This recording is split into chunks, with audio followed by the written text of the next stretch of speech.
안녕하세요. 김민지 경감 MJ 인사드립니다. 꽉불리 꽉형사 인사드리겠습니다. 수사구조 개혁이 대한민국하고 어떤 관계가 있는가에 대해서 알아볼 거예요. 네. 역사가 꽤 길어요. 100년도 더 전으로 돌아가야 되는 거죠? 예, 수사구조 개혁의 문제는 100년 전 일제강점기로 거슬러 올라가야 됩니다. 네. 일제강점기요. 네. 일제강점기라고 하시면 일본 식민지배 반드시 짚고 넘어가야 되거든요. 네. 일제가 일본 제국주의를 붙여서 쓴 말이에요. 그래서 일본 제국주의가 우리나라를 강탈해서 강제로 점령했다 해서 일제강점기라는 표현을 네. 쓰고 있는데요.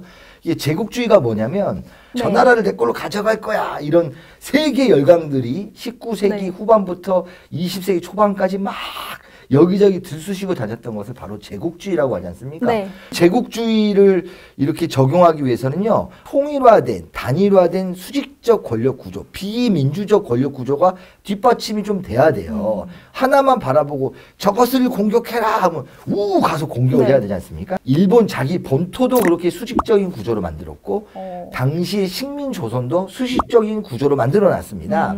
거기에 핵심이 바로 형사사법 구조에 있어요. 네. 조선 형사령 네. 1912년도에 만들어진 현재 형사소송법 같은 겁니다. 네. 경찰은 검사의 지휘를 받아 수사한다. 지휘를 받아 수사한다. 예, 그리고 검사가 직무상 발한 명령에 복종한다. 이런 표현이 들어가 있죠. 우리나라는 이제 광복이 45년도에 그럼 일본은 패망을 한 거잖아요. 45년도에. 그러면 일본은 어떻게 됐을까? 또 궁금하지 않습니까? 네, 일본은 그 뒤로 어떻게 변화됐죠? 당시에 태평양 사령부가 미 군정이라고 부르지 않습니까? 일본에 들어서 봤더니 아니 이런 말도 안 되는 형사사법 구조가 어디에 있어? 이거 문제야. 이거 바꿔 해가지고 1948년도에 일본은 형사사법 구조를 현재와 같은 수사는 경찰이 하고 기소는 검찰이 담당하고 양 기관이 협력 기관이 되도록 네. 설정을 합니다. 1948년도에. 48년에 예, 일본. 예. 네.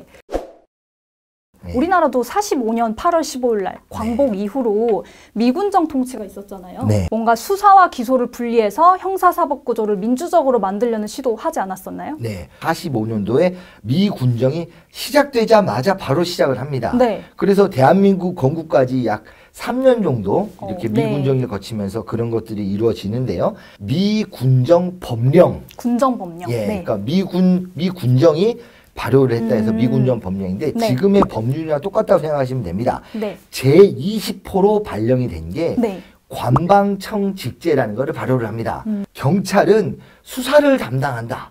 이렇게 규정을 했어요. 네. 그 전에는 경찰은 수사를 담당한다는 규정이 없었습니다. 네. 그냥 검사의 지휘를 받아 수사한다고 돼 있던 것을 최초로 관방청 직제에서 경찰은 수사를 담당한다라고 했고요. 그 이후에 이어진 여러 세부 법령에서도 계속 수사는 경찰이 담당하고 기소는 검찰이 담당하도록 하는 분권적 사법구조, 선진화된 사법구조에 대한 시도들이 여러 가지가 이어집니다. 네. 45년 11월 3일 날 네. 법무국 훈령 제1호로 발령한 게 뭐냐?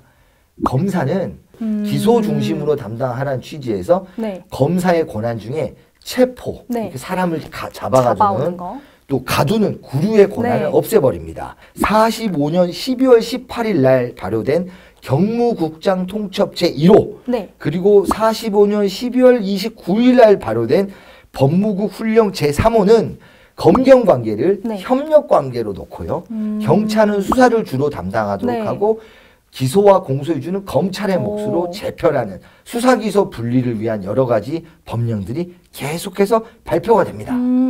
형사사법 구조를 민주화하기 위해서 독자적인 수사권을 경찰에 부여하고 수사와 기소를 분리한 이런 좋은 내용들이었는데 네. 왜 이런 내용이 제대로 정착하지 못했죠? 그때 당시에서는 이제 우리나라 법률가들이 일본에서 그대로 공부를 했지 않습니까? 네. 그러니까 그분들 입장에서 보기에는 뭐 친일이네 뭐네 이런 문제를 떠나서라도 검사가 경찰을 지휘하고 마음대로 하는 구조가 옳다라고 생각하신 거예요. 그래서 많은 일선에서 충돌들이 일어납니다. 네. 그런 충돌들을 미 군정이 좀 제어를 하면서 나가려고 했는데 네. 그 미 군정의 제어가 실패한 거죠. 검찰, 검찰 충돌이 일어나서 당시에 지금으로 치면 이제 대법원장, 그리고 법무부 장관이라고 할 수 있는 사법부장 김병로 선생, 네. 그리고 당시에, 그러니까 지금으로 따지면 행안부 장관, 그리고 경찰청장이라고 할 수 있거든요. 네. 경무부장 조병옥 선생이 더 이상 이제 싸우지 않고 협력하겠다. 그런 각서를 쓰기도 했잖아요. 네. 이 합의문에는 이렇게 돼 있어요. 각서라고 표현이 되어 있는데 네. 제1호는 이렇게 되어 있습니다. 소속 기관 직원은 상호 간에 서로 존중한다. 이렇게 되어 있고요. 제2호는 검찰관, 지금으로 따지면 검사입니다. 검찰관은 현 시국화의 경찰관의 특수 사명을 인식하고 적절한 대우를 해줘야 된다. 네. 제3호는 경찰관 입장에 썼습니다. 경찰관은 범죄 수사 사무에 관해서 검사의 지도와 주의를 명심한다. 이런 각서를 작성을 합니다. 근데 이 각서를 작성해도 불구하고 네. 잘 봉합은 되지 않고 계속해서 갈등이 있었습니다. 그래서 이어진 갈등 중에 하나가 이렇게 계속 갈등이 발생하면 차라리 경찰 조직을 모두, 그러니까 경찰 수사 관련 조직을 네. 검찰에 다 보내달라라고 요구했던 검찰총장도 있었다고요. 예, 당시에 이제 미 군정하의 검찰총장이 이인이라는 분이십니다. 이인이라는 분이 검사가 뭘 지휘를 하면 경찰이 무조건 따르든지 해야지. 그렇게 안 할 바에는 그러면 수사 사무는 다 검찰이 가져가겠다고 이야기를 해요. 네. 그런데 미 군정이 보기에 말이 안 되잖아요. 네. 그래서 무슨 검사가 경찰 수사를 다 가져가냐, 안 된다. 심지어는요, 48년 2월 20일에는 범죄 수사에 관한 지휘 명령에 관한 건이라는 문서를 작성해서 네. 미 군정 장관한테 건의문을 올립니다. 이 건의문의 내용이 뭐냐면 네. 존경하는 군정 장관에게 네. 이 글을 올림을 영광으로 생각하면서 다음과 같이 그랬습니다. 하면서 검사의 수사 지휘권을 인정해달라. 네. 그리고 검경의 협력관계를 규정한 법무부 훈령 제3조를 폐지해달라. 폐지해달라. 그리고 네. 검사의 경찰에 대한 지휘, 명령, 보고받을 권리, 그리고 검사의 경찰에 대한 징계권도 다 인정해달라는 취지로 건의문을 씁니다. 미 군정은 또다시 이를 받아들이지가 않죠. 거절했죠. 그런 네. 구조는 예전에 일제히 구조하고 뭐가 다르냐. 수사와 기소는 분리돼야 되는 게 네. 맞다 하는 게 미 군정의 입장이었죠. 48년 3월에는 형사소송법의 개정이 제정되기도 했었는데요. 예. 미 군정법령 제176호입니다. 네. 이거는 이제 검경 관계를 떠나서라도 네. 굉장히 획기적인 거였습니다.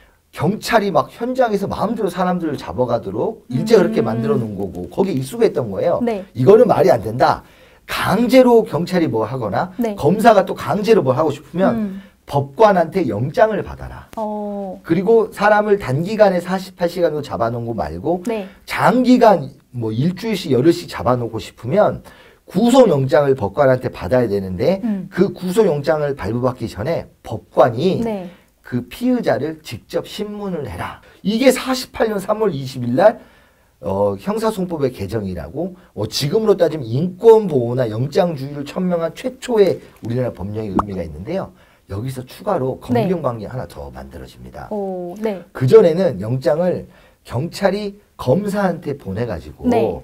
검사가 이거 영장을 오케이 승인을 해줘야지만 판사한테 보낼 수 있었어요. 네. 그런데 이 176호에는 경찰관이 법원에 바로 청구할 수 있도록 만들어놨어요. 바로 청구할 수 있도록. 예. 왜냐하면 미국이 다 그렇게 하니까. 영국이 경찰이 영장주의 본질이 법관이 독립적으로 중립적으로 심사하는 거지 않습니까? 그쵸. 그러니까 경찰이 바로 법관한테 청구할 수 있도록 해놨죠. 엄청 지금 중요한 내용들이거든요. 네, 네. 강제 처분, 인신구속에 있어서의 법원의 영장제도, 그렇죠. 네. 그리고 구속을 하기 전에 그 구속 요건이 있는지 실질적으로 법관이 심사하는 제도, 구속 전 피의자 신문제도, 그리고 경찰이 직접 법원에 영장 신청할 수 예. 있도록 하는 제도, 이런 획기적인 내용들이었는데 어떻게 진행됐나요? 네. 시행 직전에 바뀌었죠. 시행 직전에 바뀌었다. 예, 예. 그게 이제 3월 20일 날 공포가 되면서 시행일이 4월 1일이었습니다. 네.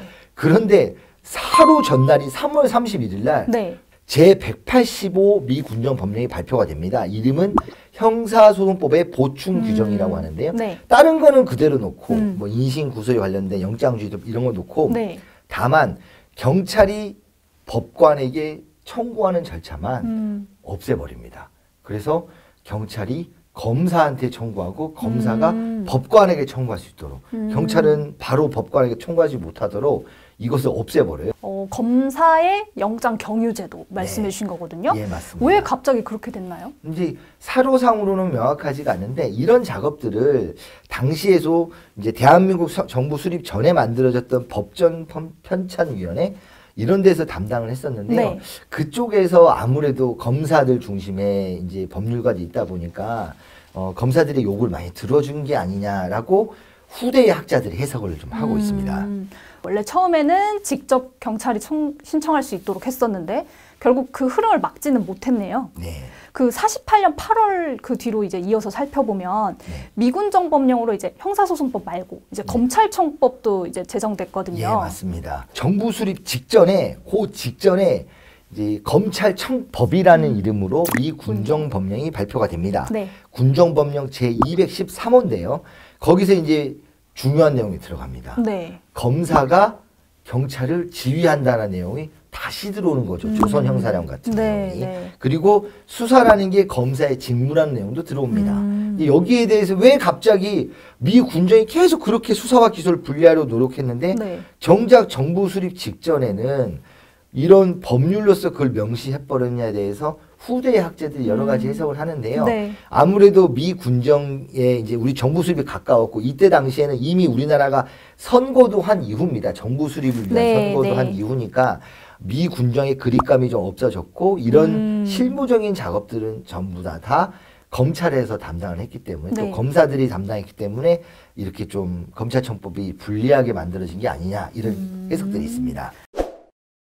그 뒤로 48년 8월 15일에 드디어 이제 대한민국 정부가 수립됐거든요. 이제 대한민국 정부가 수립되자마자 이제 그 전부터 계속 있었던 법전 편찬위원회를 또 새롭게 재편을 합니다. 그래서 네. 대법원장, 법무부 장관, 뭐 여러 법조인들도 많이 들어오고 학자도 많이 들어오고요. 그래서 네. 우리나라 법률 체계를 새롭게 만들고 또 그 새롭게 만든 것을 국회로 넘겨가지고 논의와 심사를 거치도록 하는 거죠. 이제 정부 수립되고 나서부터 이제 법률이겠네요. 48년 8월 초순에 만들었던 미 군정 제213호 검찰청법이 먼저 법률로 제정이 됩니다. 네. 그래서 제정 검찰청법은 1949년 12월에 만들어지는데요. 네. 이 제정 검찰청법에도 여전히 경찰에 대한 수사 지휘권하고 수사에 관련된 내용이 검사의 직무다라는 내용이 그대로 포함되어 있게 됩니다.